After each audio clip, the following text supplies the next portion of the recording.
Zee 24 तास एक पाऊल पुढे. अतिशय महत्त्वाची बातमी आहे, इंटरेस्टिंग बातमी आहे. दुष्काळाच्या झळा सोसणाऱ्या मराठवाड्यात आता लोकांना लग्नासारखी गोष्ट सुद्धा आटोपशीर घ्यावी लागते. पिकांचं नुकसान झाल्यानं लोकांकडे पैसाच नाही. अशा परिस्थितीत लग्न करावं तरी कसं, असा प्रश्न लोकांना पडलाय.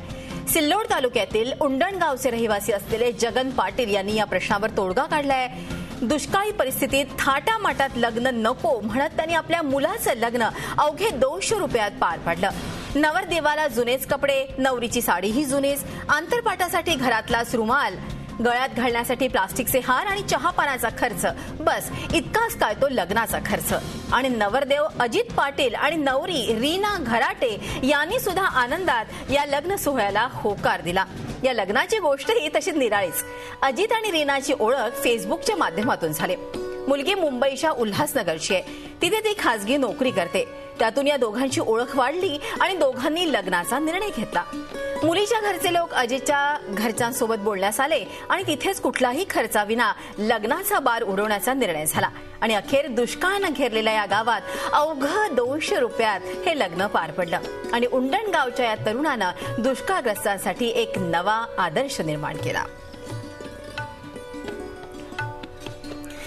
तर या संदर्भात नवरदेव अजित पाटील आपल्या बरोबर आहेत. अजितजी, अभिनंदन. अतिशय स्तुत्य अशी ही गोष्ट, आपण जो निर्णय घेतला, काय वाटलं? आपण अशा तऱ्हेने लग्न करावं असा मनात विचार कधी आणि कसा आला? नमस्कार मॅडम, सर्व महाराष्ट्राला मी सर्वप्रथम रामराम करतो. राम राम. आणि झी 24 तासाचे सर्वप्रथम आभार मानतो की त्यांनी आमच्यासारख्या ग्रामीण भागात लक्ष दिले त्याबद्दल.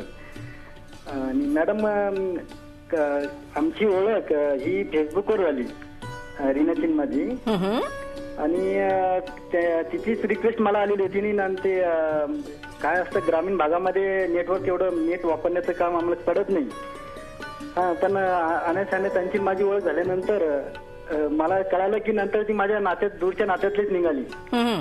आणि मग असेच अगोदर फ्रेंडशिप मधून नंतर मग प्रेमात रूपांतर होऊन मग घरच्यांना मागणी घालण्यासाठी मी त्यांच्या घरच्यांना सांगितलं. आणि ते माझ्याकडे स्वतः काल आलेत. आणि आमच्याकडे मी सर्वप्रथम लोकप्रतिनिधी आहे. मागच्या टर्मला मी औरंगाबाद जिल्ह्यातून सर्वात कमी वयात पंचायत समितीला निवडून आलो होतो. बरं. आणि मग त्या सामाजिक दृष्टिकोनातून आमच्या आजोबांनी या ठिकाणी आपल्या एकत्र कुटुंब, एकत्र संमेलन करण्याचे व्यवहार सोहळे करायचे असं त्यांनी ठरवलेलं होतं अगोदरपासूनच. आणि आमच्याकडे खरं म्हणलं तर दुष्काळाची इतकी विषम परिस्थिती आहे. अशा कंडिशन मध्ये लग्न करणं हा मुद्दा सुद्धा शेतकऱ्यांना आता भेडसावत आहे. खरंय. अजित, एक विचारावंसं वाटतं की ज्या तऱ्हेने आपण खरोखर सामाजिक बांधिलकी जपण्यासाठी अर्थातच हा निर्णय घेतलाय, या संदर्भात जेव्हा तुम्ही दोघांनी जेव्हा फेसबुकवरती एकमेकांशी चॅट केली, बोलणं केलं, तेव्हा तुमच्या दोघांचं असं ठरलं होतं का की नाही, लग्नामध्ये बडे जाऊ नको उगाच? नाही, तिने मला तिकडनं जेव्हा मेसेज केला की तुम्ही लग्न करणार आहे म्हणणं माझ्याशी, मी तिला मीच प्रपोज केला की बाबा मी खेड्यातला मुलगा आहे तर तू माझ्याशी लग्न करशील का? तर तिने मला तिकडनं मेसेज पाठवला की तुमची हुंड्याबद्दलची काय मागणी आहे बुवा. अच्छा अच्छा.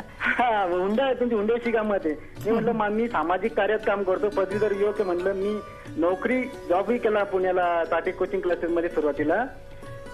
पण ते पुण्यामध्ये मन रमलं. खरंय. अजित, तुम्ही जो निर्णय घेतला तो अतिशय स्तुत्य असाच म्हणावा लागेल. आणि तुमच्या भावी आयुष्यासाठी मनपूर्वक शुभेच्छा. तमाम महाराष्ट्राकडून झी 24 तासच्या वतीनं देखील तुमच्या भावी आयुष्यासाठी मनपूर्वक शुभेच्छा.